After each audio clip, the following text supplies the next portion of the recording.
Et là, j'ai un peu de batterie. Cette vidéo est super importante, super importante. Sérieux, sans déconner. Vous avez la sensation de crever, vous avez la sensation de mourir et d'étouffer. Pourquoi? Parce que c'est votre masque qui vous étouffe.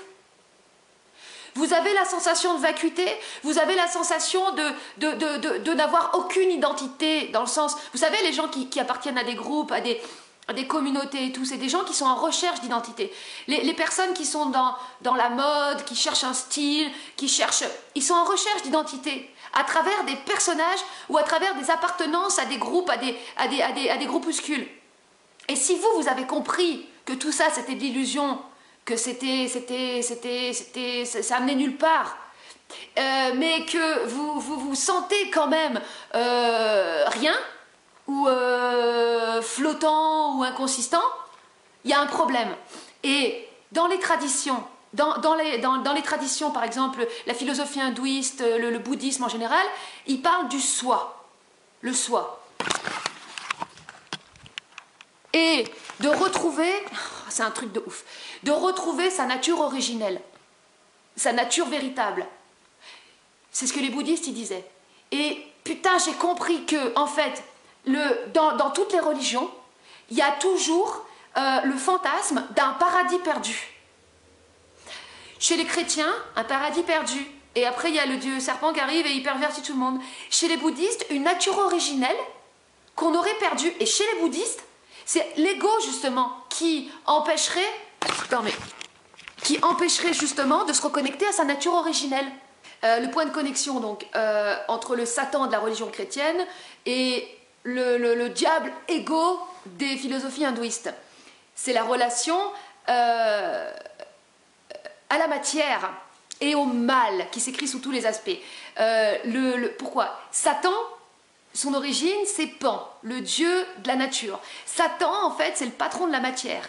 D'ailleurs, le satanisme, c'est une religion matérialiste coupée de Dieu, mais en fait de la conscience, parce que finalement, Dieu, c'est un autre mot pour dire la conscience. D'ailleurs, c'est ça, en fait, les satanistes, leur problème. Ils cultivent ce qui est appelé la religion de l'homme pour l'homme. C'est une religion matérialiste. Quand tu es 100% matérialiste, mais tu n'as pas de conscience, bah forcément tu fais de la merde, forcément tu te retrouves à faire des trucs, à bouffer, tiens, comme dans le film avec, merde, comment il s'appelle, Anthony Hopkins, c'est Hannibal Lecter, à la fin ça se termine, il fait manger de la cervelle à la petite et lui dit, bah toutes les expériences sont bonnes à faire, allez, bouffons de la cervelle, bah pourquoi pas, mais oui, parce que il sait pas qu'il va y avoir des conséquences à bouffer de la cervelle. Tout comme les cannibales, ils savent pas qu'il y a des conséquences à bouffer de la chair humaine. C'est qu'après tu dégénères, c'est-à-dire qu'après tu deviens, en fait, tu dégénères, tu deviens malade, tout simplement. Ça a été observé, en fait, que les cannibales, ils sont pas du tout en bonne santé, quoi. Ils sont complètement déglingués. Parce qu'ils n'avaient pas de conscience. Et quand tu as une conscience, en fait, le but, c'est d'avoir une conscience dans de la matière. Et l'ego, c'est ce qui permet de supporter une conscience dans de la matière, dans un corps. Donc, il y a le point de connexion entre Satan et l'ego qui est la matière. Et la matière, c'est considéré comme étant le mal suprême. Comme dans la philosophie, la religion New Age, hein, la matière, c'est le mal. La matière, c'est sale. L'argent, hein, qui est lié aussi à la matière, c'est sale. Les spirituels, ils sont dans les abstractions, ils sont plus dans la matière. Ils sont coupés de la matière. Voilà. Putain, vous voyez, Satan, l'ego, le mal, hein, le masculin aussi, la matière, tout ça c'est lié. Satan aussi, les représentations, c'est un être colérique qui crache du feu. Et l'ego, c'est pareil. L'ego, ça crache du feu, l'ego. L'ego, ça crache du feu parce que ça détruit de l'illusion, ça détruit de l'orgueil. C'est le côté masculin, c'est le côté je te rentre dedans, ferme-la. Tu vois? Ferme-la ou vas-y, parle. L'ego, c'est... Une personne égoïque, c'est ce que je m'apprête en fait à décrire, ce que c'est qu'une personne égoïque, puisque ça, je suis en train de créer, c'est quoi une personne égoïque? Enfin, en train de définir. Parce que ça n'existe pas, en fait. Les gens, de toute façon, sont tous contre l'ego, de toute façon. Et... ça, c'est ce que je vais mettre dans ma petite valise d'exorciste. Hein. Il y aura de l'eau de mer. Parce que, oui, comme je disais, allez, je le dis quand même, quand je dis que je bois de l'eau de mer, les gens, ils s'affolent. Il y en a, ils s'affolent. Et c'est intéressant parce qu'en fait, dans l'eau de mer, les parasites ne peuvent pas survivre. L'eau de mer, c'est le meilleur complément alimentaire qui soit. Et en fait, ça fait que ça va amplifier en fait le support électrolyte dans ton corps. En gros, le support de l'électricité. Donc, c'est pour ça que tu seras plus canal d'électricité et le corps fera mieux son travail. Bon, pour le dire, ah, là, je le dis avec mes mots, hein, je ne suis pas médecin, d'accord? Mais de toute façon, ce n'est pas un médicament, c'est un complément alimentaire. Donc, dans ma mallette, il y aura de l'eau de mer, il y aura aussi Ego. Il y aura un petit carton. J'avais fait ça, j'avais fait une bannière comme ça. J'aime bien faire des bannières, ça c'est mon côté Jeanne d'Arc. Hein. Ego, avec l'écriture de Sega, Ego c'est plus fort que toi. Et là, il y aura un truc Ego. Et je brandirai ça, Ego. Comme ça, les gens, ah, l'ego, ah. Là, il y a toutes leurs bestioles. Les bestioles sont anti-ego. En fait, l'orgueil, c'est anti-ego. Parce que c'est entretien, orgueil, c'est entretien de la souffrance. Alors que l'ego, c'est la délivrance. C'est le fait de parler, donc c'est le fait déjà de se mettre en mouvement pour tout transformer. Ok. Et ça, ouais, vraiment, j'ai commencé à l'utiliser, j'ai vu que ça réveillait les bestioles chez les gens, c'est un truc de ouf. Et aussi, la provocation à caractère sexuel. Par exemple, quand tu traites quelqu'un de grosse morue mal baisée. Pourquoi ça fonctionne bien pour faire remonter de la bestiole? Parce que la bestiole, elle se loge en fait dans le bas, en bas, c'est là qu'il y a le plus de refoulés en fait, c'est au niveau sexuel. Donc par exemple, les gens qui font de la sensiblerie par rapport à la vulgarité, non mais je l'ai déjà dit ça, ça permet de faire remonter des bestioles. Après là, je suis en train de voir tout un tas de techniques aussi autres pour faire remonter de la bestiole, parce que moi, c'est mon taf, c'est de faire remonter la merde. Alors donc voilà.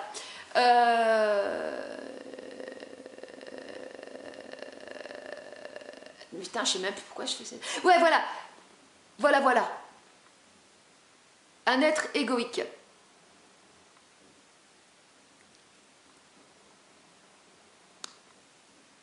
Un être qui a la conscience de lui-même, qui sait dire oui et non. Qui sait encourager les autres à parler et leur dire de fermer leur gueule aussi. Fermer leur gueule à leur orgueil. Et c'est aussi un être qui est bien dans la matière. Puisque l'ego, c'est ce qui permet de supporter une conscience dans un corps, donc dans de la matière. Donc tu dois être bien dans la matière.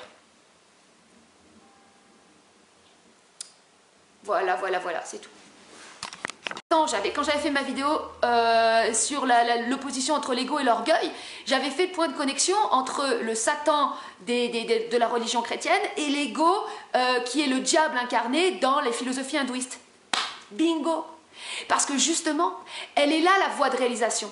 C'est-à-dire qu'il n'y a pas de nature originelle. Ça voudrait dire, si tu crois qu'il y a une nature originelle, d'accord? À ce moment-là, et que tout est illusion ici, bah alors suicide-toi! Suicide-toi et tu vas retourner dans ta nature originelle. Non mais vous vous rendez compte les religions à quel point elles poussent les gens au suicide? Je veux dire, si tu après la mort tu retournes auprès de Dieu, bah pourquoi tu meurs pas tout de suite à ce moment-là? Non. Avant, ça c'est mes perceptions, n'y croyez pas, c'est comme ça que je perçois les choses. Avant de venir sur Terre, comme après, notre âme sort du corps. Mais on revient toujours s'incarner sur Terre parce qu'en fait l'âme, il faut qu'elle soit de plus en plus infusée par de l'éthérique, de l'esprit, pour que de plus en plus dans de la matière, il y ait un être qui se crée. Et dans le futur, on sera immortel en fait. Enfin, il n'y aura plus de cycle de vie et de mort. Mais ça se fait progressivement et on revient pour ça en fait. Mais notre âme après elle va sortir, mais quand ton âme elle sort du corps, tu ne retournes pas à ta nature originelle. Tu retournes dans le monde de l'âme, dans un super inconscient en fait. un super inconscient. Alors c'est une sorte de repos. L'âme la mort est une sorte de repos par rapport à la vie qui est confrontante, qui est tout ça. Mais c'est comme une respiration. Après, c'est destiné à revenir. C'est ma perception, hein, n'y croyez pas. Donc l'ego, c'est la création de l'individu qui a l'identité. Donc il y a une individualité et une identité. L'identité d'une personne, ce n'est pas l'appartenance à un groupe, ni un personnage, une façon de s'habiller, machin. Non, non, ni des idées politiques, voilà, ni des conceptions, ni des opinions sur les choses. Non, non. L'ego, l'identité, c'est la capacité de dire non et de dire oui. Une personne égoïque, en fait, et je vais appeler ça comme ça maintenant, c'est une personne qui sait quand elle doit dire non et quand elle doit dire oui. À qui et à quoi elle doit dire non, à qui et à quoi elle doit dire oui. Eh, c'est simple, hein. Pourquoi est-ce qu'elle sait à quel moment elle doit dire oui, à quel moment elle doit dire non? Parce qu'elle se connaît elle-même. Elle se connaît elle-même. Elle se connaît intégralement. Une personne égoïque, donc c'est une personne consciente d'elle-même, qui s'exprime, qui s'affirme. Ça, c'est la bonne définition, voilà. Personne égoïque, personne avec une conscience d'elle-même. Donc une conscience, ça veut dire une connaissance intégrale d'elle-même, qui s'exprime, qui dit les choses, qui tranche. Oui, non. Mais pas pour dire oui, non dans l'absolu, dans le sens ça c'est bien, ça c'est mal. Dans l'absolu c'est comme ça. Non. Ça c'est oui, c'est bon. Ça c'est non, pas bon, dans l'instant T. Dans l'instant d'après, peut-être ce sera autre chose. Puisque la conscience est instantanée. Il n'y a plus de ça c'est une bonne chose, ça c'est une mauvaise chose. C'est comme dans le film des Inconnus, le Paris, où ils programment les gens. Bien, mal, bien, mal. Après ils deviennent complètement gaga, ils sont tous des glingos. Non, non, et la clope, c'est pas mauvais la clope. C'est pas bon non plus. Ça dépend comment ton usage à l'instant T. Bon, voilà. La personne donc égoïque, elle dit oui, non, parce qu'elle se connaît elle-même, elle connaît ses besoins. La base de la connaissance de soi, et surtout la base quand tu es paumé, que tu te sens crever, c'est de réapprendre à pouvoir connaître tes besoins. Parce que le problème, c'est que nos personnages, nos masques, nos identités refuges, nos fausses identités en fait, se sont fait passer pour nous, et on fait passer leurs besoins à la place des nôtres. Donc nos bestioles mangent en nous, elles bouffent, elles prennent leur plaisir aussi, elles prennent leur pied, parce qu'une bestiole ça a besoin de prendre son pied, à notre place. Et elles ont des besoins qui sont parfois déments, et qui sont parfois, mais je veux dire, compliqués à gérer, quoi. Alors que quand tu fais sauter de la bestiole, tu as beaucoup moins de besoins. Je veux dire, tu as des besoins qui sont beaucoup plus restreints. Et tu es content, parce que ça, c'est aussi le truc de Pierre Rabhi, là, je suis en train d'y penser, la sobriété heureuse. La sobriété heureuse, c'est un truc de religieux, là, tu sais, ça donne pas envie, son truc, la sobriété heureuse, déjà. Faut se priver, faut se ferrer la ceinture, et puis il faut se contenter du petit bout qu'on a, l'espèce de sagesse pseudo-chrétienne. Ah, je supporte pas ça. C'est con, en fait, ça manque d'intelligence, quoi. Le truc, c'est que forcément, tu vas être dans une sobriété heureuse par rapport aux autres, parce que quand tu fais sauter de bestioles, tes besoins, en fait, vont diminuer de 99%, en fait. Tu vas être réduit aux besoins essentiels. Et tu seras heureux parce que tout ce qui était superflu, tu n'auras plus besoin de le nourrir. Parce que quand tu nourris du superflu, quand tu nourris de la bestiole, tu entretiens de la souffrance. Donc c'est pas un truc de privation, de machin, de morale, où ils te disent oui, il faut sauver la planète, sauver ci, il faut sauver là, on est mauvais. Parce que l'écologie, c'est la nouvelle version du christianisme et de la flagellation. Hein. Nous sommes mauvais à cause de nos diesels, oh, nous avons pollué. Non, déjà, la pollution, elle est dans ta tête, tu vas commencer par là, parce que, bon... Elle est dans ta tête, elle est dans tes bestiolettes. Elle est déjà en toi, la pollution. Tu vas d'abord, toi, commencer par te dépolluer, parce que sinon, avec ta morale, tu vas polluer encore plus. Parce que tu es dans la... De toute façon, la bestiole, elle est anti-homme. Hein. L'homme est mauvais, il a pollué la planète. Et ça, c'est le diable vert. Mais c'est... C'est comme dans tout, en fait, il y a toujours le bon et le mauvais, finalement. Il y a le bon diable et le mauvais diable. Il y a le mauvais diable qui est contre l'humain, et puis il y a le bon diable qui est la haine en tant que telle. Ou oui, la force bon, je dirais plutôt la force antéchristique, qui est en soi la haine, qui est absolument nécessaire pour détruire l'illusion. Sinon, et même dans les relations humaines, hein, dans tes amis, dans tes relations d'amitié, si t'es pas foutu d'aller détruire les bestioles de tes amis, tu n'es pas dans l'amour de tes amis. Tu n'es pas dans le respect de tes amis. Toi-même, si tu nourris l'hypocrisie, ta conscience, tu as vu une bestiole chez quelqu'un, mais tu la laisses, hein, ben, tu fais ami-ami avec. Et c'est dégueulasse ce que tu fais. C'est pas du tout du respect pour l'autre. Mais si tu n'as pas d'ego, tu n'oseras pas. Une personne qui n'a pas d'ego, en fait, elle préfère, donc, comme dans le dicton, le mal ne sera pas fait par ceux qui le font, mais par ceux qui le laissent faire. Le mal, c'est tout ce qui est laissé faire. C'est toujours comme ça. Vous voyez à quel point, pourquoi j'insiste sur l'importance d'être provocant parfois, d'être incisif, d'être rentre dedans, de ne pas avoir peur et de ne pas prendre de gants, surtout pas prendre de gants parfois. Les gens disent « Ah, calme ton feu » ou bien « Oh, tu es trop dur et tout ». Mais je suis proportionnelle à la saloperie que tu as en toi, parce qu'une personne qui a pas de saloperie, j'aurais que de la douceur, je pourrais pas avoir de brutalité, bien au contraire.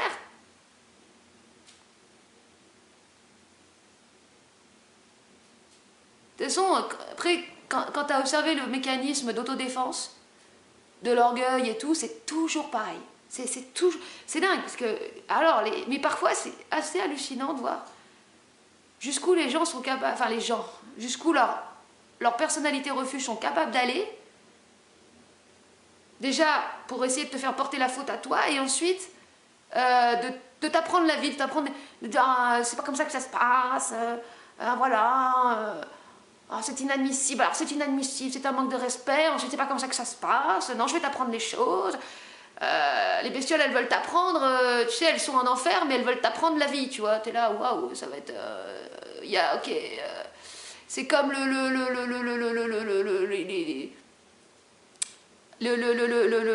mec qui est prof de français et puis il va apprendre au dentiste comment remplacer une dent, quoi. Attends, wow. Ouais.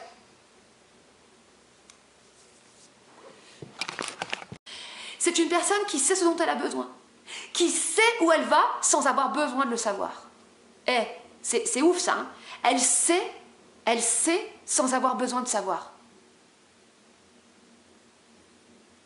Donc, elle n'est pas dans l'espoir c'est de la merde. Elle n'est pas ni dans la foi. Elle n'est pas je fais confiance à l'univers. Quand tu es dans l'espoir, la foi, tu es aveugle. T'es là, tu as un voile d'aveuglement, tu as de la peau de sauce dans les yeux. Voilà. Ou des écrans de fumée, tu as de la peau de sauce. Puis alors un jour, tu es là, c'est cool. Puis le lendemain, non, c'est pas cool. Oh, cool, pas cool, non. En fait, le savoir sans avoir besoin de savoir, c'est que tu sais à chaque instant. Tu sais que là, ce que tu fais, c'est ce que tu dois faire. Et tu avances comme ça. Et tu n'as même plus besoin, finalement, de faire de projection. Puisque tu avances de petits savoirs, de grands savoirs instantanés en grands savoirs instantanés. Tu sais, là, ce que tu fais, c'est bon. Plus tu es dans ce truc où, à chaque fois que ce que tu fais, c'est bon, bah c'est bon, en fait. Il n'y a plus besoin de se dire... à se projeter dans le futur, je fais ça, pour arriver à ça. Ça, c'est la technique de la carotte, c'est l'horreur. Donc, voilà. Vidéo super importante, parce qu'elle s'adresse à toutes les personnes qui... là, je pense qu'elles vont s'adresser à toutes les personnes qui écoutent cette vidéo, parce que toutes les personnes qui écoutent ces vidéos sont des personnes qui... Enfin, ce type de vidéo de gens qui parlent de trucs bizarres, voilà. Ce sont des personnes qui comprennent beaucoup de choses, qui sont... plus intelligente, j'ai envie de dire, plus consciente quand même que la plupart des autres personnes, sans vouloir dire qu'il y a une supériorité sur les autres, mais bon, en tout cas qui souffrent plus, parce que la conscience, ça fait souffrir. C'est-à-dire que quand tu es inconscient, finalement, tu te ramasses dans la gueule, mais comme tu rêves, ça va encore. Et quand tu commences à te réveiller, en fait, toutes les sensations sont amplifiées. Et la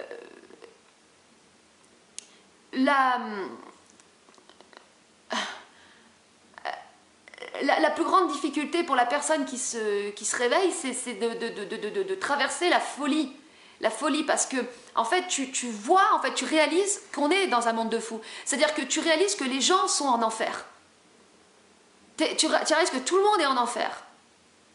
Et c'est hyper dur à encaisser ça. Parce que du coup, quand tu es le seul à regarder, à ouvrir les yeux, puis que tu vois tout le monde en enfer, tu es là, wouhou. Et bon, après tu trouves d'autres copains qui sont comme toi, et ça commence à aller un peu mieux. Et donc justement, quand tu es dans cette phase où tu prends conscience des choses, tu vois que tout le monde est en enfer et tout, tu te dis putain, monde de merde et tout, comme Georges Abitbol dans Le Grand Détournement, un monde de merde. Il faut pouvoir dépasser ça aussi. Hein, comme Nietzsche qui disait, le nihilisme, tu rejettes tout, mais il faut pouvoir le dépasser aussi. C'est pas une finalité en soi. Sinon tu crèves. Tu crèves toi aussi. Tu te fais avoir toi aussi quelque part. Puis je disais aussi, si tout est illusion dans ce monde, bah, c'est une raison de plus pour tout créer, pour avoir tout à amener, en fait, tout à... voilà, tout. Putain, je sais même pas où je vais quand je... Mais je sais que ça y va, donc voilà, ces personnes voilà, qui sont là dans cet état de conscience, mais qui ont cette putain de sensation, comme ce que me disait Kim ce matin, de mourir, d'inconsistance, de vide, et quelque part, l'ego à ce moment-là est renié, parce que l'ego c'est la capacité d'émettre l'émission. Et dans la vidéo que j'ai fait, je sais plus, c'est sur la misogynie, parce que j'ai réécouté, parce que des fois je réécoute ce que je dis, parce que comme il y a des trucs que j'oublie, je me dis ah putain ouais mais ça c'est intéressant. Des fois je dis ah c'est intéressant ce que je dis, je fais putain mais j'avais dit ça, je me rappelle même pas. Du coup je disais que l'ego c'est l'aspect masculin, puisque c'est l'émission, le fait de dire, d'émettre des choses, et ça s'oppose à l'âme, donc le monde intérieur, le monde inconscient, le monde des impressions de sens, et que en fait le process c'est de transformer ce monde intérieur, l'extérioriser ce monde intérieur. Et en fait l'ego c'est le chevalier. Alors j'ai inventé une histoire incroyable. L'ego c'est notre chevalier à l'intérieur qui va délivrer notre âme qui est notre princesse à l'intérieur, qui est enfermée dans sa tour, qui est enfermée dans sa bulle avec toutes les bestioles. En fait c'est comme dans la Belle au bois dormant. En fait l'âme c'est la princesse, et elle est enfermée dans une cellule, et tout autour il y a toutes les bestioles de la méchante sorcière, toutes les bestioles qui empêchent l'âme, la princesse, de sortir. Parce qu'en fait les bestioles, elles sont, voilà c'est ça, elles sont dans notre âme, et elles l'empêchent de sortir. Donc l'ego c'est le chevalier, avec son épée, il va venir éventrer les bestioles, là, pour que l'âme elle soit délivrée, et là elle puisse respirer. Wouhou, youhou. C'est ça l'histoire. Et c'est en fait tous les trucs qu'on voit dans les contes et tout, c'est le truc qui se passe en nous-mêmes. Et nous on veut toujours le vivre à l'extérieur. Bon, il faut le vivre aussi à l'extérieur, parce qu'il faut connaître, comme je le disais, si une femme et un homme n'ont pas connu l'amour, n'ont pas été délivrés dans l'amour, n'ont pas connu une histoire d'amour qui s'est transformée en amitié ensuite, donc qui leur a prouvé que c'est possible, l'amitié homme-femme, que c'est possible d'être plus fort que les démons, que l'amour est plus fort que l'illusion. Si toi, tu n'as pas vécu dans ta vie une expérience qui te prouve que l'amour est plus fort que l'illusion, tu iras nulle part. Et surtout, ne va pas aider les autres. Hein. Parce que tu vas aller foutre tous dans la merde, tu vas tout faire capoter. Tu voudras pas, tes bestioles ne voudront pas que les autres soient délivrés. Donc, ne va surtout pas aider les autres. Va trouver l'amour. Va vivre. Va le vivre, ça. Si t'es une nana, va te trouver un mec. Si t'es un mec, va te trouver une meuf. Moi, je me rends compte à quel point les gens qui ont des problèmes de cœur, jamais guéris, et des problèmes de cul, a fortiori, comment, en fait, toutes leurs bestioles, elles remontent dans la tête, et ils disent de la merde, et ils chient dans la colle, ils disent des trucs compliqués, tortillards, ils font chier, ils viennent te dire des trucs qui servent à rien, pour maniérer, pour trucs, mais putain! Mais c'est insupportable. Moi, je suis obligée de parler comme ça à certaines femmes, leur dire, mais va te faire niquer, quoi. Merde, va te trouver un bonhomme, putain. Waouh. Et toi, mec, mais va te trouver une nana. Ces fois, ça sert à rien de parler plus avec certaines personnes. Tu veux pas aller plus loin que ça? Va te trouver une nana. T'en es où, là? Tu t'es trouvé une meuf? Je te parle pas de forcément l'homme de la femme de ta vie, là, je te parle déjà de niquer, déjà, tu vois, parce que ça fait partie d'un certain équilibre, tu vois, si tu restes tout seul dans ton truc, avec tes bestioles qui te montent à la tête, tu vas devenir, après tu deviens une espèce de truc comme ça, tu vois, tu deviens Nosferatu, tu vois, et tu crois qu'avec ça, tu vas avoir des idées intelligentes, hein, tu vas avoir des idées de Nosferatu, tu crois qu'il est intelligent, Nosferatu? Oui, alors la vie, c'est... non, non, tu sais que tes bestioles, elles essayent de philosopher, tu sais, alors la vie... tu sais, comme les intellectuels tout malades, là, qui sont comme ça, ils ont un corps pas possible, ils croient qu'ils vont dire des choses intelligentes. Non, non. Le mental aussi, c'est comme tous les autres organes, ça doit être en bonne santé, ça doit respirer. Le problème, c'est que toutes les bestioles, elles vont dans la tête. C'est pour ça que je dis que l'enfer est dans la tête. Elles vont dans la tête. Et après, elles pensent, les gens croient qu'ils pensent. Quand ceux qui te disent, tous ceux qui te disent, « Ah, tu me respectes pas ?» Ah bah c'est sûr que c'est une bestiole qui parle. Hein. Bon, donc allez, vidéo super importante, voilà, c'est parti, la parenthèse est close pour tout. Vous voulez vous délivrer parce que vous avez la sensation de crever, vous avez la sensation d'étouffer, vous avez la sensation d'être rien aussi, vous avez la sensation d'être une ombre ou de devoir toujours vous imposer, ah c'est ça aussi, je ne l'ai pas noté sur moi, de devoir toujours vous imposer face aux autres, ou de jouer... ou de, bah ça je le disais encore il n'y a pas très longtemps, de mettre le masque social. Vous avez encore la sensation de devoir mettre un masque et ça vous coûte. Vous avez l'impression de devoir jouer un rôle et ça vous coûte. C'est ce que vous croyez, c'est ce que vous croyez, ça c'est ce que vous croyez. Vous n'avez pas besoin. Avec personne en fait, je m'étais trompée même. Là je l'ai dit encore il y a quoi. Je dis des fois il faut obliger de mettre un masque. Non, même pas. En fait. Et là, j'ai eu même un rendez-vous pro avec une personne et je me suis rendu compte qu'en fait, j'avais même pas besoin de mettre de masque avec personne. Avec personne. Parce que dans toute personne, il y a un être. Et quand tu es toi-même, et quand tu es égal à toi-même, et ben en fait, ça fait que par effet de résonance, l'autre, il va se lâcher. En fait, il va être lui aussi, lui-même, il va kiffer de parler avec toi, en fait. Il va vraiment kiffer de parler avec toi. Et même, il te suppliera après. On peut parler. Pourquoi je sais pas quoi te dire, mais j'ai envie. Parce que j'aime bien. Je me sens moi, en fait, quand je te parle. Je sais pas ce qui se passe. Là, je me sens moi. Putain, c'est ouf, ça. Ouais. C'est pour ça que je disais aussi qu'une personne égale à elle-même, c'est la meilleure des exorcistes. Parce que en fait, elle pousse naturellement, elle pousse les gens à être enfin eux-mêmes aussi. Bon, bref. Voilà, donc l'épreuve, c'est de vous filmer, d'accord, avec une caméra où vous ne voyez pas votre reflet. Faut répéter souvent les choses, hein, parce que ça, c'est très important. La plupart des gens qui font des vidéos, 99% des gens, ils voient leur reflet. Soit c'est face avec leur webcam, soit c'est avec leur téléphone. Tout le monde fait ça avec le téléphone, mais c'est piégeux, ça. Tout le monde est à contempler son reflet. Moi, j'ai regardé tous ceux qui font des vidéos comme ça, ils contemplent leur reflet. Ou alors d'autres, ils regardent pas. Mais ceux qui regardent pas, ils te parlent de sujets, ils sont hypnotisés par leur sujet. Oui, alors la dictature sanitaire... ouais. Tu te rends pas compte que t'as aliéné mon frère à parler d'un sujet extérieur à toi? Wow. Ah, et tous ceux qui sont contre la dictature sanitaire, c'est des adolescents en crise. Ils ont un truc, une bestiole qui est liée à l'adolescence. Ils sont adolescents en crise qui n'ont pas fait leur crise d'adolescence. Ils sont tous comme ça. J'ai observé. Il y en a même, ils portent des... on voit leur adolescent en crise qui est là et qui est... Oh, je veux qu'on m'entende, je veux qu'on m'entende.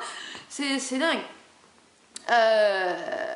Donc voilà, la discipline finalement, pour pas partir en couille, en freestyle, en waouh, c'est juste de quoi qu'est-ce que tu ressens. Et franchement, c'est le plus chaud, hein. Parce que là, même moi, quand je l'ai fait dans l'autre vidéo juste avant, je suis là, oui, je me sens pressée, je me sens poussée au cul.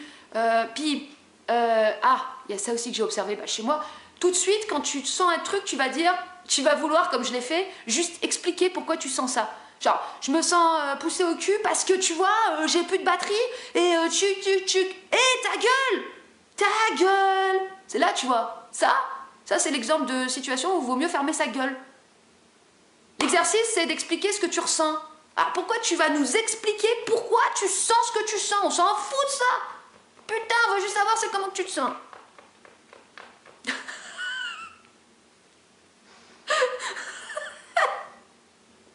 Oh putain, Ma voix m'insupporte, mais si vous saviez, oh là là, quand je me réécoute au montage, oh, je m'inflige une telle souffrance.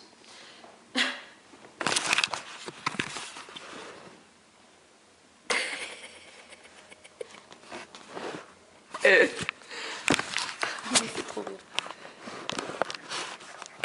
Supporter la folie. Alors, ça veut dire quoi? Ça veut dire supporter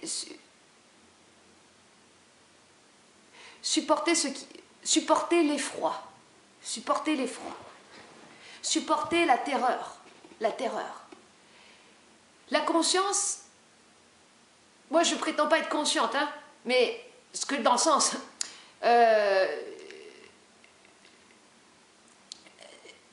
l'éveil, il n'y en a pas qu'un, il y en a plein.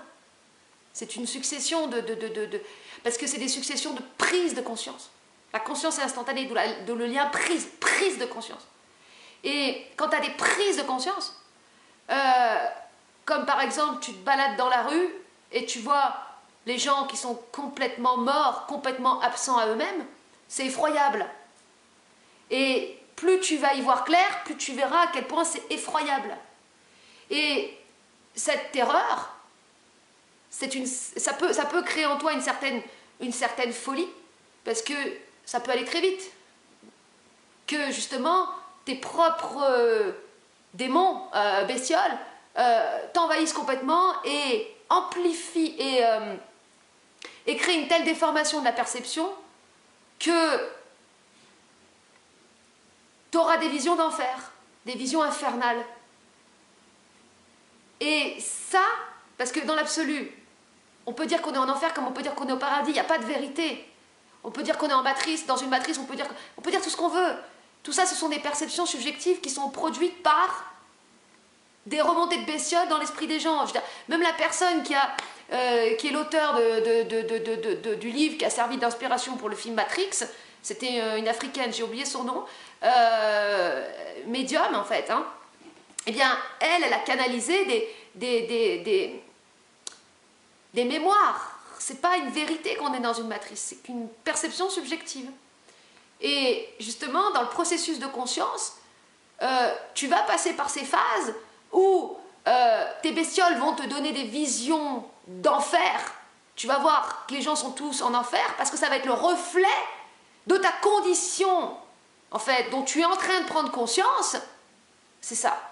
C'est-à-dire, la plupart des gens qui sont inconscients, pour eux, tout va bien dans ce monde, hop, hop, hop, pépère, c'est cool.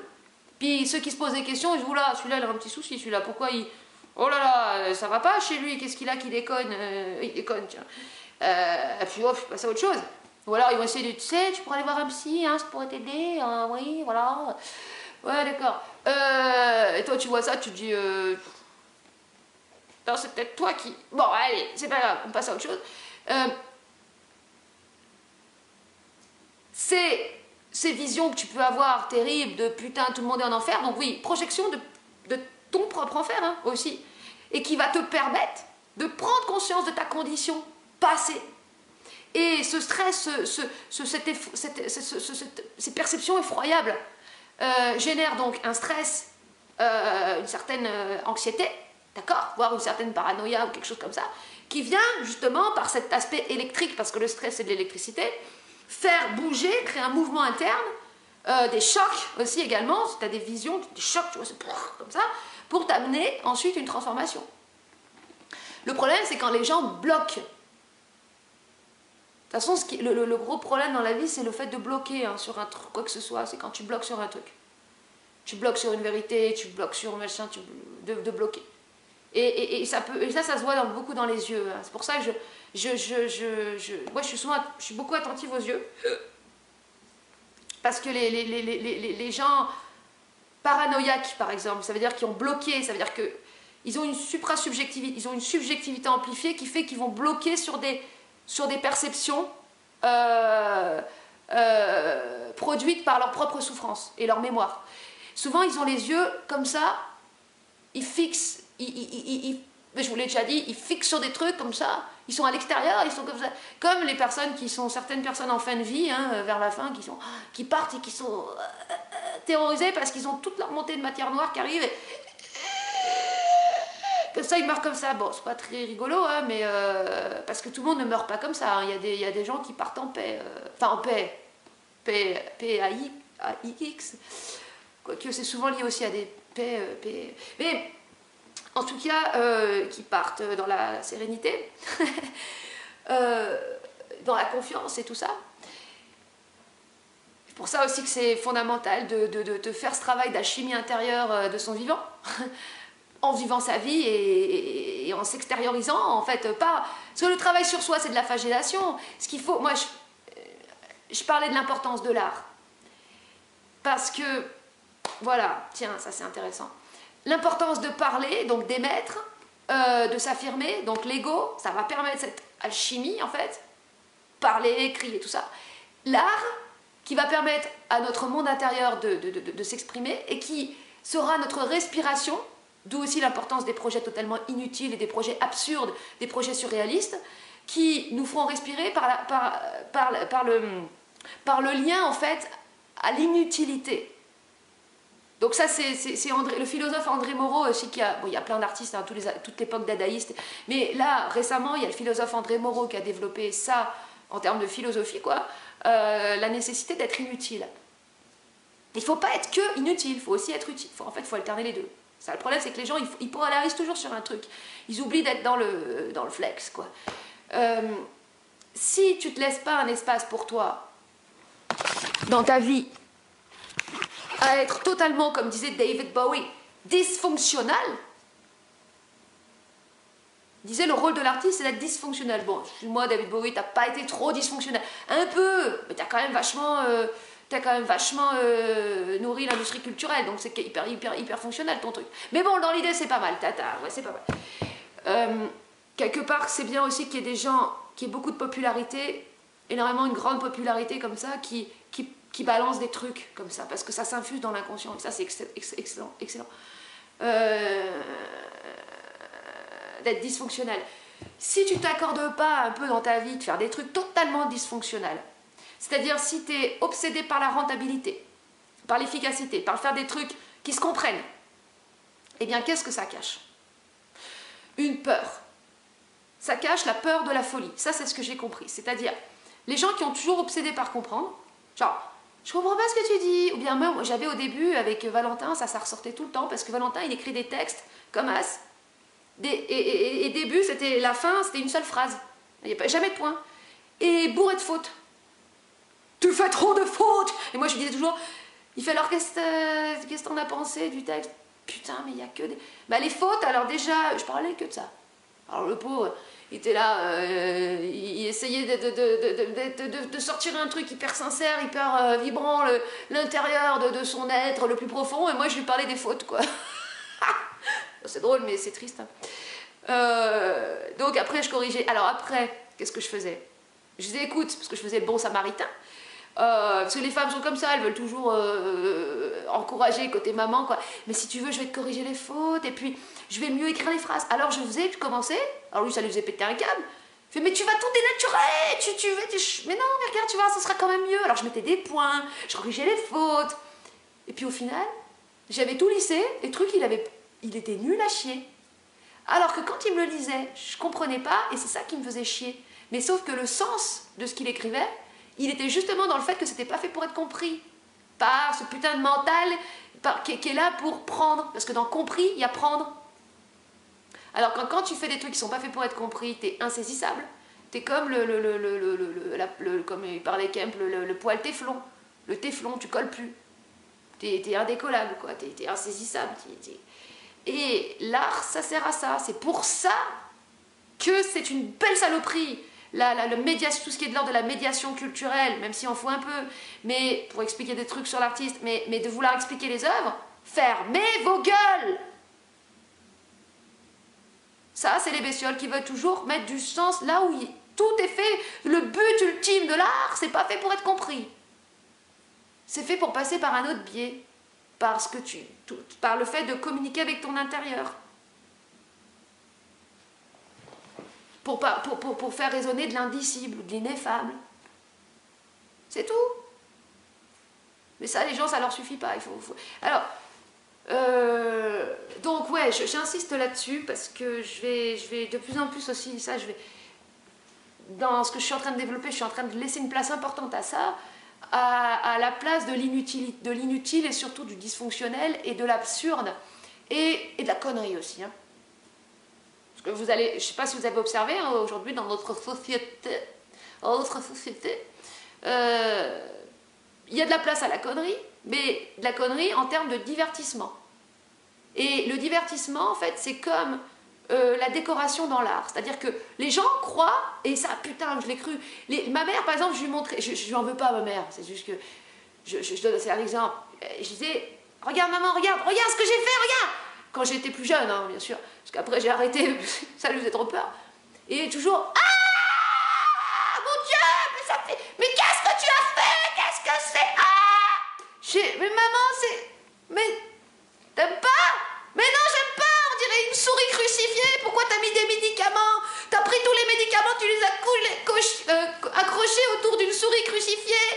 Et puis c'était mon petit nounours que j'avais quand j'étais petite. Pourquoi t'as crucifié mon petit nounours? Je faisais des peintures exorcistes il y a très longtemps, au tout début. Je prenais les nounours, après j'ai crucifié toutes mes non, mes Barbies une fois, je les avais mis dans la cire. Non mec, j'ai retrouvé ça, putain. J'ai retrouvé des photos. Oh là là, non mais l'adolescente en crise, mais c'est quoi? J'avais pris les Barbies, je les avais foutues dans la machine qui sert à fondre la cire pour faire les bandes épilatoires, pour faire une critique de la femme, du féminin, je sais pas. Et j'avais recouvert avec des capotes, j'avais mis les Barbies dans des capotes, recouvert de confiture, et j'avais tout fait brûler sur la poêle, mais oh là là, mais que c'était délire total. Et j'étais trop contente. C'est vraiment brut, direct, et qu'il n'y a pas de retouche, qu'il n'y a pas de volonté d'améliorer, là c'est bon. Ça c'est super important. Pourquoi je dis ça? Ouais. Et, ah oui, parce que je ne suis pas allée jusqu'au bout du truc quand je disais que le fait de ne pas se laisser de place pour faire des trucs incompréhensibles, ou sinon, parce qu'il y en a aussi qui font ça, qui font des trucs incompréhensibles, qui se laissent aller à de la poésie ou à des formes, et ensuite leurs bébêtes reviennent pour t'expliquer le truc. Comme moi, ça a été mon cas pendant très longtemps. Ne faites pas ça. Vous êtes en train de vous auto-bestialiser. Ne faites pas ça. Ceux qui ne comprennent pas ce que vous faites, voilà la réponse. Hein? Ça, c'est propre comme réponse. Double fuck, comme ça, un pour chaque trou. On est bon là.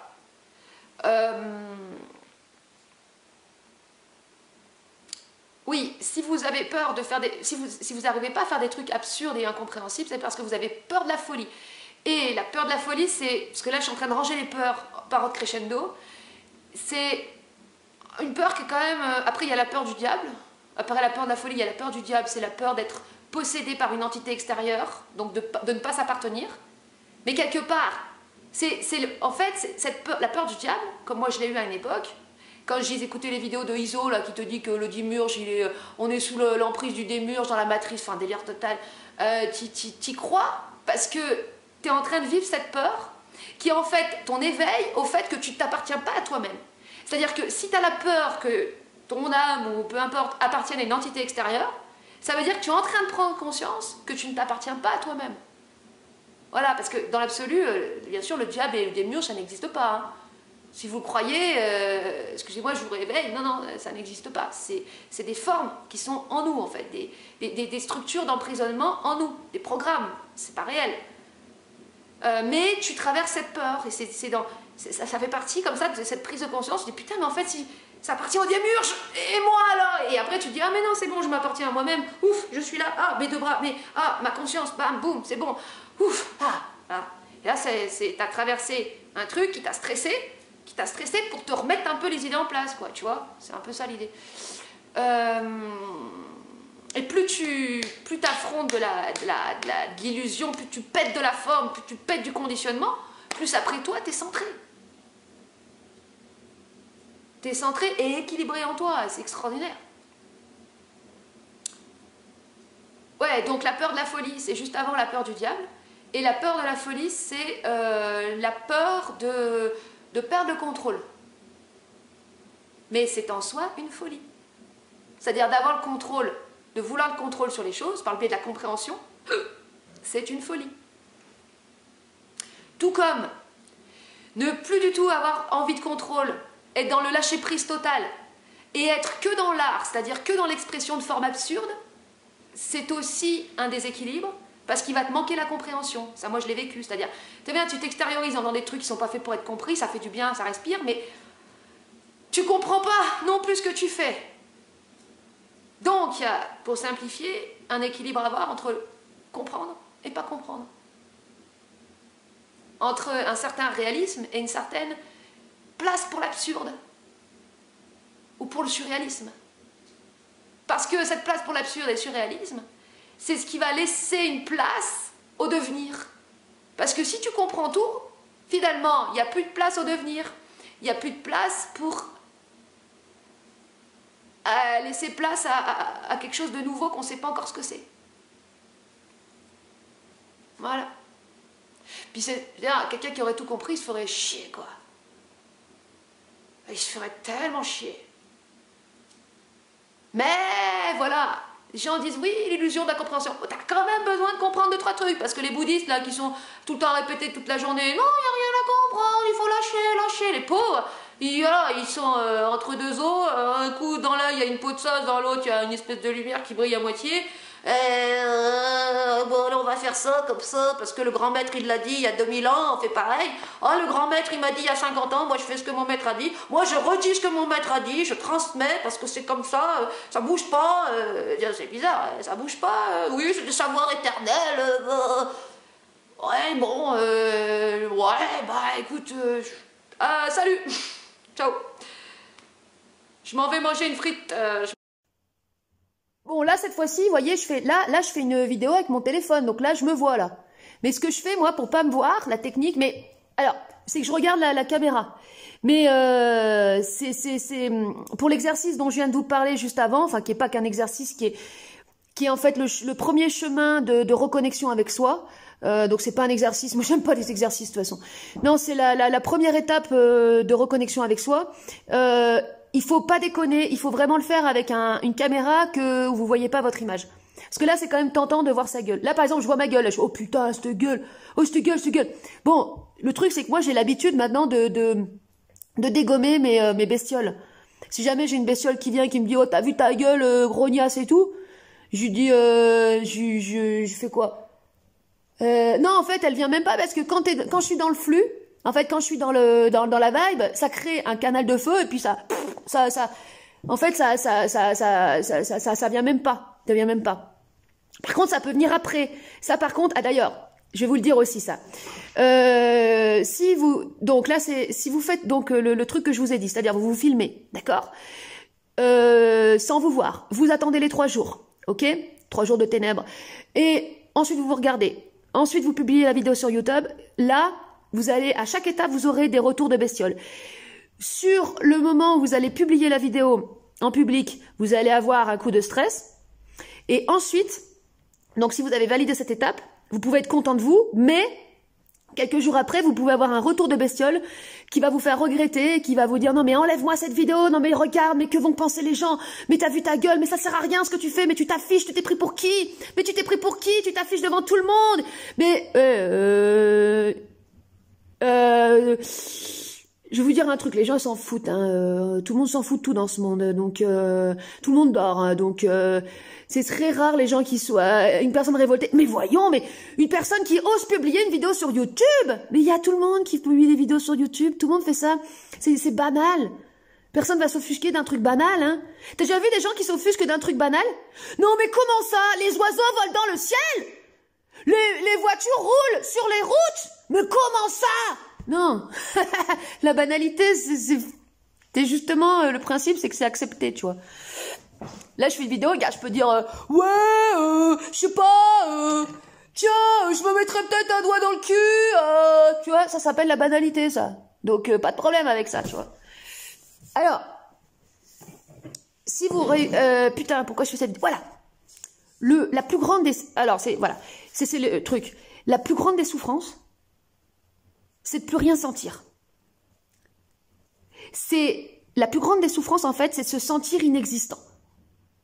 Et depuis que je fais ces vidéos, depuis que je suis en contact avec des gens, j'ai réalisé que moi, par rapport à mon vécu, c'était ça, en fait, ce qui avait été la pire des souffrances de ma vie.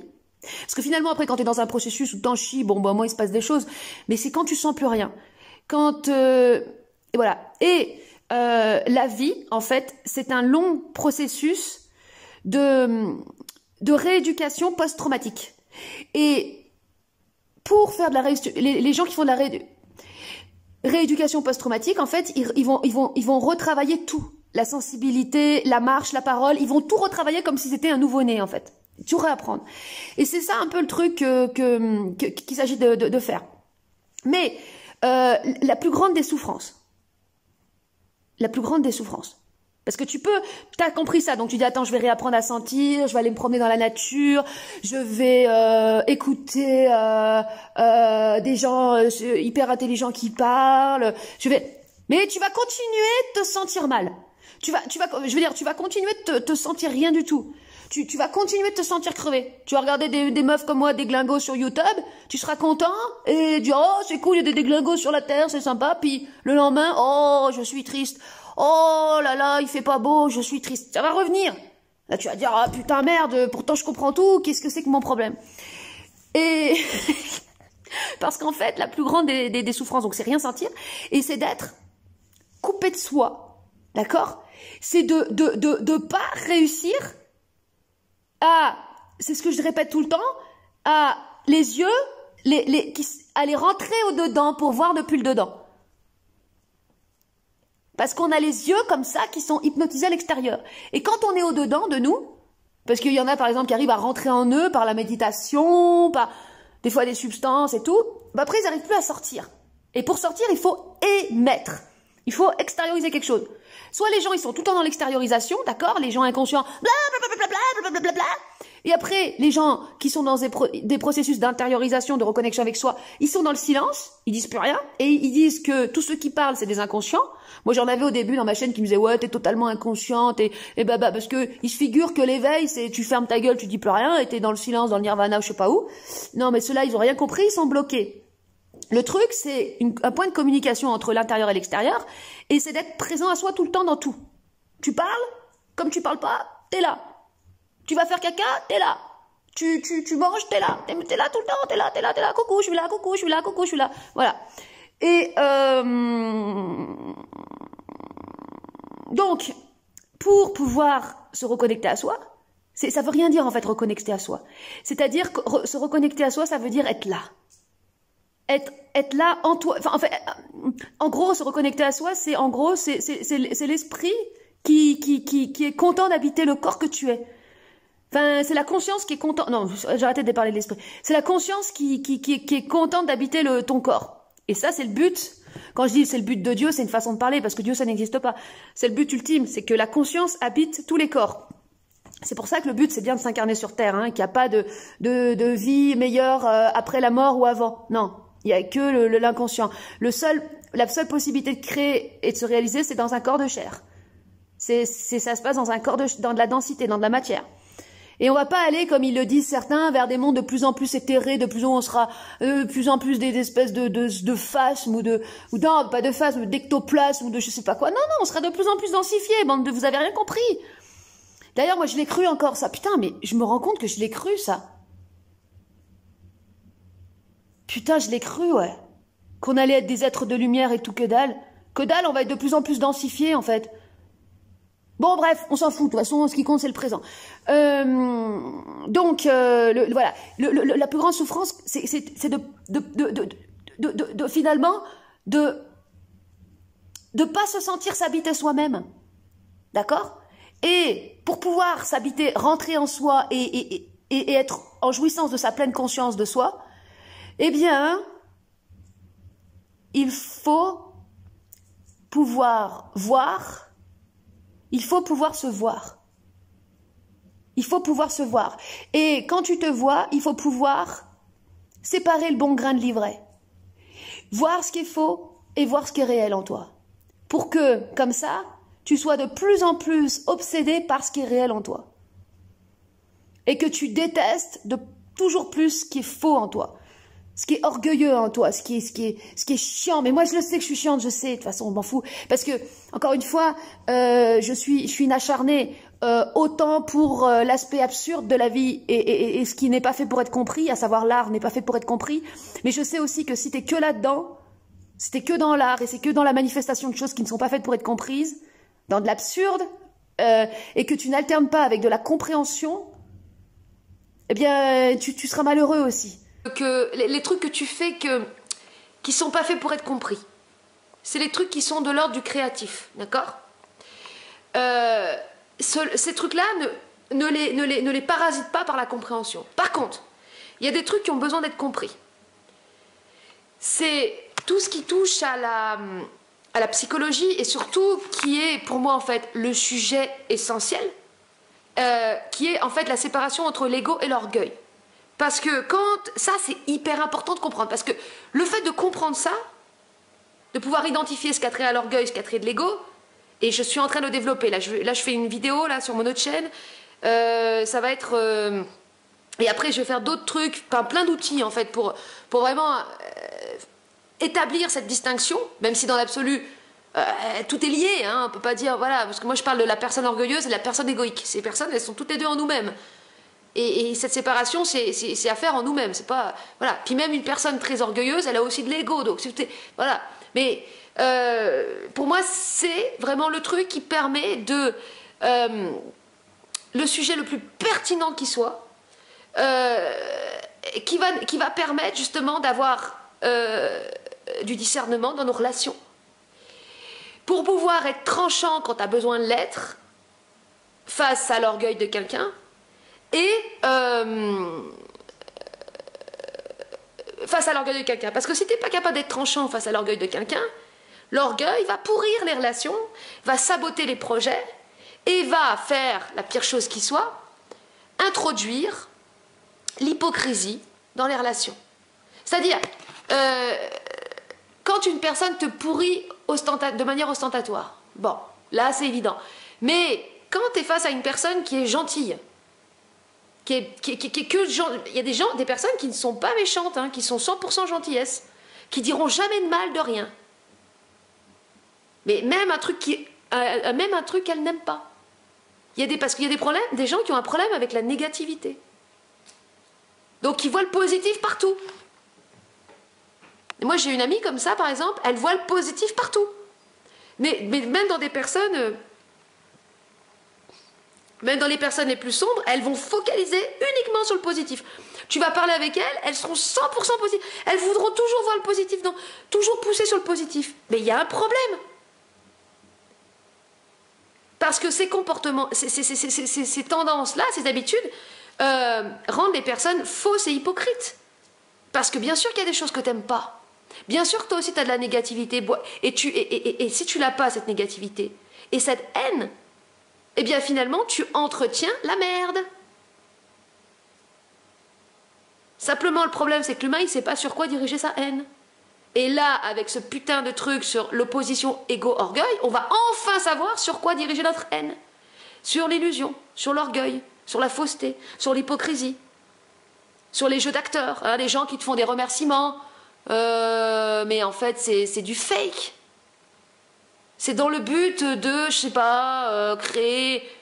Quand c'est pas sincère, quand ça vient pas du cœur, que ça vient pas des tripes, quand c'est fake. Si t'as pas le discernement pour dégommer ça, et tu dis, ah merci et tout, bah toi tu deviens complice de la merde. Et ouais. T'as besoin de comprendre et de pas comprendre. Hein? Et Bernard, il disait ce que je dis, c'est pas fait pour être compris. Le mec, il a fait combien de conférences dans sa life? Quand même, il avait quand même des choses qu'il fallait être comprises un peu quand même. Hein. Non, arrête, s'il te plaît, tes conneries. Fallait dire les deux, mec. Fallait dire faut être compris et pas compris. Voilà, c'est comme ça. C'est toujours. Tu comprends pas? C'est très simple. Dans la vie, il faut du blanc, il faut du noir. Il y a la vie, il y a la mort, il y a tout ça. C'est voilà, c'est comme ça. Et les extrêmes communiquent, ils sont liés, c'est pour ça. Moi, j'ai commencé à m'intéresser aux trucs un peu bizarres en m'intéressant à la culture vaudou que je trouve particulièrement riche et passionnante. Je vous en parlerai peut-être un peu plus en détail, je vous raconterai un truc plus en détail une autre fois. Et ce que j'aimais particulièrement dans cette philosophie et dans cette culture, c'est que justement, le bien et le mal sont liés. Il n'y a pas de séparation. Et d'ailleurs, en général, dans les cultures qui sont originaires d'Afrique, on retrouve cet aspect dans les cultures, je veux dire, avant l'arrivée du christianisme et tout ça, avant l'arrivée des religions monothéistes, il y avait vraiment une non-séparation entre le bien et le mal. Et justement, qu'ils ont gardé. Parce que il y a ça dans toutes les cultures, on va dire, primitives, mais sauf que, par exemple, en Amérique du Sud, ils ont été donc colonisés par le christianisme et tout ça. Eux, ils ont eu du mal à garder cet aspect bien-mal. Ils se sont très christianisés, sont très... ils ont beaucoup séparé le bien du mal, quoi. Il y a les gentils chamans, les méchants, alors que dans le vaudou, non, c'est des sorciers. Ils sont tous à traiter avec le bien et le mal en même temps, quoi. Voilà. Enfin bon, je sais même plus pourquoi je dis ça. Pourquoi je dis ça? Putain, mais pourquoi je parle de ça, sérieux? Parce que c'est aussi intéressant de voir. Tu te laisses aller dans les trucs, il y a forcément une intelligence quelque part. Il y a un sens obligatoire. Même dans une bestiole, il y a une raison. Il y a une raison à tout. Mais des fois, c'est une folie aussi de trouver la raison quand tu peux pas la trouver. Donc, je vais pas la trouver, là, du coup. Et je m'en balèque. Tac, tac, tac, tac, tac. Voilà. Si vous arrivez, donc oui, parce que je disais, vous allez avoir vous faites la vidéo, vous la publiez, tout de suite les bestioles vont vous faire regretter de l'avoir fait. Bon, bah là, il y a encore une étape d'affrontement. Oui, parce que tout le monde s'en fout de votre gueule. C'est à la fois, c'est bien finalement, c'est une bonne chose. C'est une bonne chose.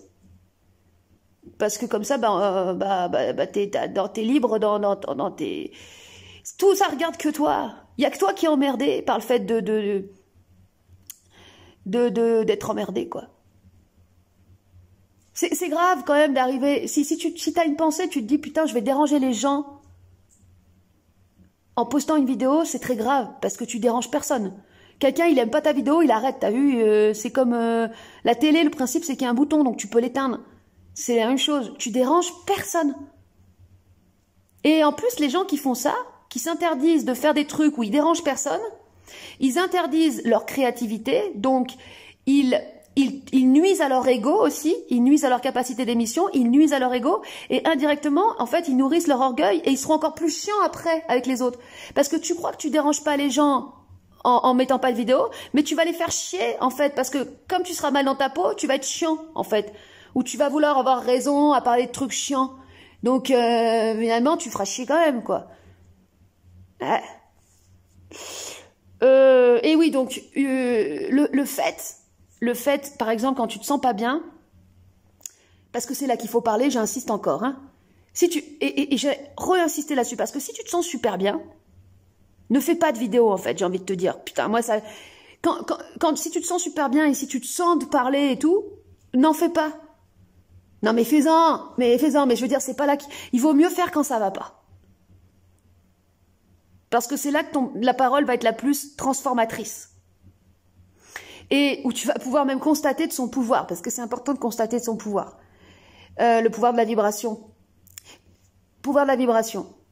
Toutes tes bestioles, toutes tes souffrances, elles vibrent à une certaine fréquence. La parole, elle vibre beaucoup plus haut. De toute façon, elle vibrera toujours plus haut que de la souffrance. Donc le fait de parler quand tu vas pas bien, tu vas, avec ta vibration qui vibre plus haut, tac, tchac, brûler, en fait, brûler de la mémoire.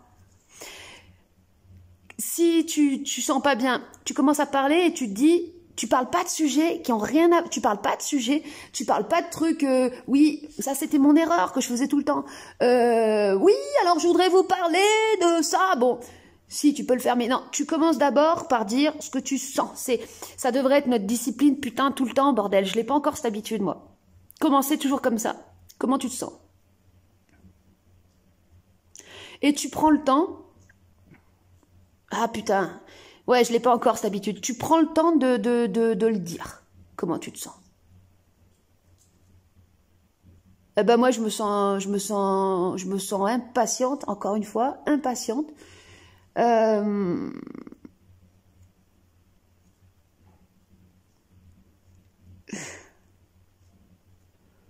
Impatiente de vivre.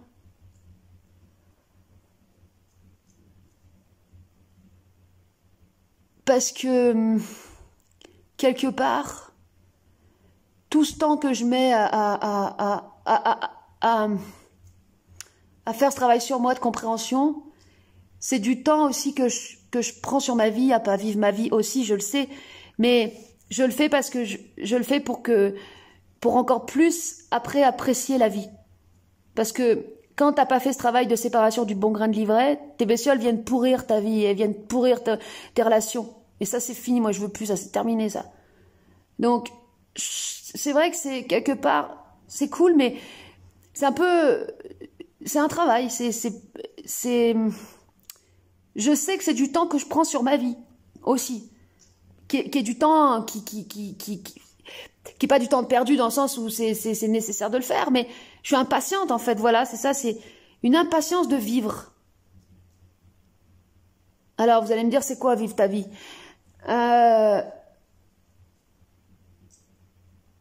Je sais pas.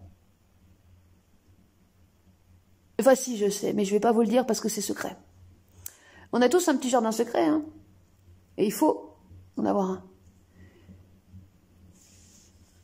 Quand t'as plus de jardin secret, c'est que tu t'as plus aucune intégrité, c'est que t'es rangé du dedans, c'est que tout... Bon, voilà, c'est tout.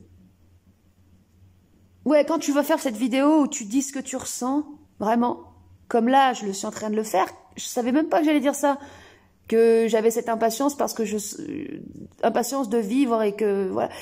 Eh bien, juste après ça, tu vas te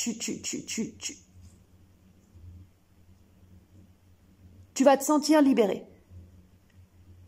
Et tu vas te sentir,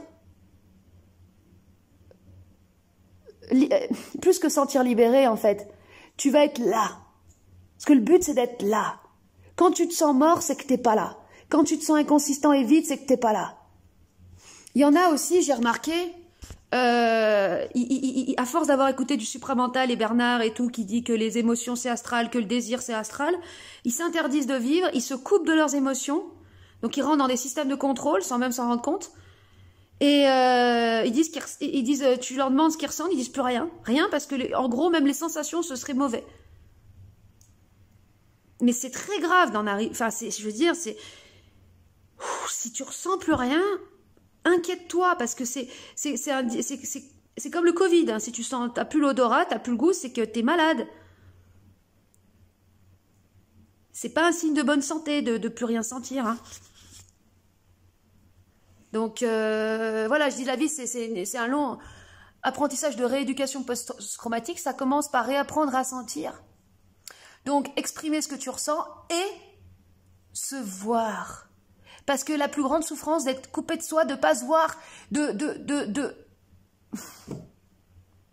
d'exister que par rapport à ce que les autres te renvoient. Mais dans le sens, quand tu es en famille, tu vois, ta famille, t'as habitué en fait à communiquer avec eux d'une certaine manière, et t'es un toi dans la famille, mais c'est pas ton vrai toi en fait. Tu vois? Ça veut pas dire qu'il faut pas avoir de famille. Non, non, non, non, non, non, non, pas ça. Ça veut dire qu'il faut avoir un espace pour soi, où tu es avec toi, où tu te vois, confessions intimes, toi avec toi, toi sur le divan, mais le psy, c'est pas un psy, c'est toi. Toi, t'es sur le psy, t'es sur le divan, et t'es le psy aussi. J'ai fait un lapsus, là, je crois que j'ai envie de niquer un psychologue. Il doit y avoir un truc qui m'excite là-dedans. C'est cette partie de moi, parce que j'ai cet aspect. Bon, allez.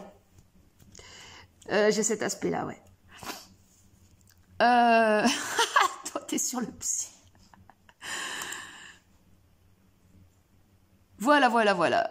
Et je le sais pour avoir observé des gens en souffrance. Et je vois dans le regard des gens. Je le vois beaucoup dans le regard des gens. Je vois la souffrance dans les yeux. Tu sais, c'est comme les chiens, ils parlent avec leurs yeux. Bah, les humains, c'est pareil. En fait, tout ce qu'ils peuvent pas dire, ils le parlent dans leurs yeux, quoi. Et je vois dans les yeux la tristesse d'une personne qui est coupée d'elle-même. qui est pas avec elle-même parce qu'elle se voit pas, elle existe que parce que par rapport à ce qu'elle a été habituée que les autres lui renvoient d'elle. C'est ça?